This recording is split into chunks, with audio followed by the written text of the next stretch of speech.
Neoen est une société qui existe depuis 9 ans, qui est une société française avec un actionnariat français et qui est devenue à travers ces 9 ans le premier opérateur indépendant en France dans les énergies renouvelables, essentiellement en solaire. Alors Neoen développe ses propres projets, je pense que c'est extrêmement important de le dire, c'est-à-dire que ce sont des projets qu'on a fait naître nous-mêmes avec nos chefs de projet qui sont proches du terrain, qui sont proches des collectivités locales, ce ne sont pas des choses qu'on achète pour les transformer. Donc on est nous-mêmes l'architecte de ces projets, on fait ensuite construire nos projets par des partenaires industriels qu'on choisit en toute liberté, on n'a aucun accord cadre qui nous obligerait à aller chez un tel ou un tel, donc on choisit régulièrement des sociétés en particulier françaises, on a beaucoup travaillé avec Bouygues, avec Eiffage, avec aussi des PME et des ETI, et on est garant, nous par contre, globalement de la qualité de ces projets. Donc on fait construire ces projets, mais on a nous-mêmes des gens qui supervisent la construction et qui vérifient que tout se passe bien. Neoen est reconnu pour la qualité de son travail, et la qualité de son travail, ça passe évidemment avant tout par la qualité de ses équipes.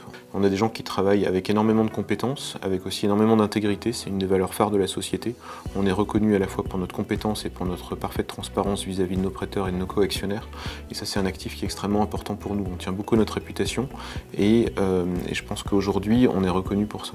Neoen travaille sur des projets de taille assez différente. On a par exemple chez Neoen construit le plus grand parc solaire d'Europe, près de Bordeaux, mais quand on travaille sur un projet de 1, 2, 3, 4, 5 MW, on y met la même rigueur, le même professionnalisme, le même niveau d'attention. Ce sont des actifs qu'on a là aussi vocation à bien construire, à bien opérer et dont on veut être fier dans la durée. Au niveau environnemental, d'abord pour la partie développement de nos projets, on travaille avec une grande rigueur à nouveau.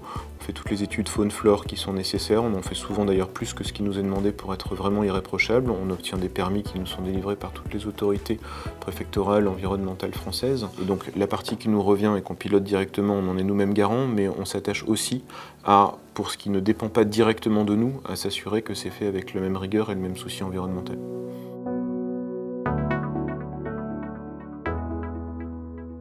Donc, le projet d'ombrière photovoltaïque de Corba a été initié en 2014. Il se situe au sud de Lyon, sur les communes de Saint-Priest et de Corba. C'est un projet qui a reçu depuis le départ le soutien de la métropole de Lyon et des 2 communes.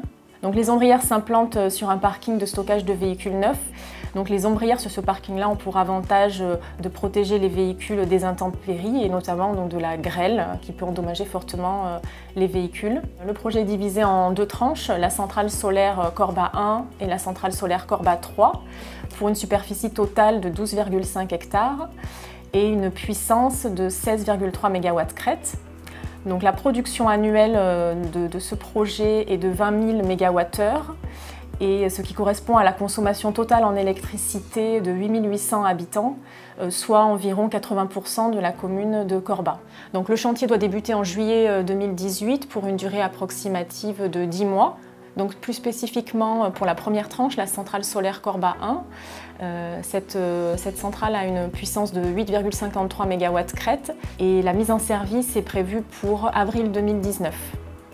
Donc, ce type de financement est ouvert aux habitants du Rhône et aux départements limitrophes, donc l'Ain, l'Isère, la Loire et la Saône-et-Loire.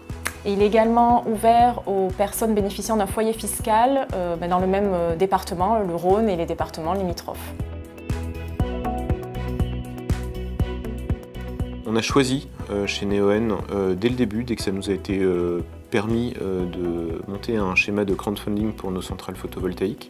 Pour nous, c'est un moyen de créer un lien fort avec le territoire et avec les riverains de ces projets. C'était pas un enjeu strictement financier, puisque notre société qui est bien capitalisée, avec par exemple la BPI comme actionnaire, n'avait pas besoin au sens financier de co-actionnaire, on n'était pas en recherche de fonds, mais on a trouvé que c'était une bonne initiative et on a choisi de le déployer sur tous nos projets.